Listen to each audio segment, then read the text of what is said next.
আখিরাতে মুনাফিকদের শাস্তি কি হবে? ক, তারা হাবিয়া নামক জাহান্নামে অবস্থান করবে। খ, তারা জাহান্নামের মাঝে অবস্থান করবে। গ, জাহান্নামের সর্বোচ্চ স্তরে অবস্থান করবে।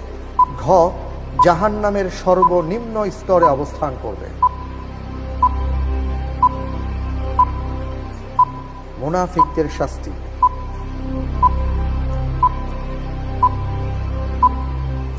এটা হলো ঘ, তারা জাহান্নামের সর্বনিম্ন স্তরে অবস্থান করবে।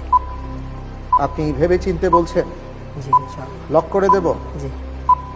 লক করে দেয়া হোক ঘ, তারা জাহান্নামের সর্বনিম্ন স্তরে অবস্থান করবে।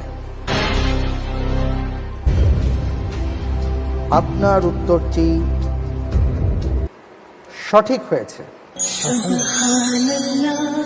রব্বুল আলামিন কোরআন কারীমের মধ্যে বলেছেন, ইন্নাল মুনাফিকিনা ফিদ দারকিল আসফালি মিনান নার। যারা মুনাফিক, যাদের মুখে এক ধরনের কথা, হৃদয়ে আরেক ধরনের বিশ্বাস, তারা জাহান্নামের সর্বনিম্ন স্তরে থাকবে। আল্লাহ তাআলা আমাদের সবাই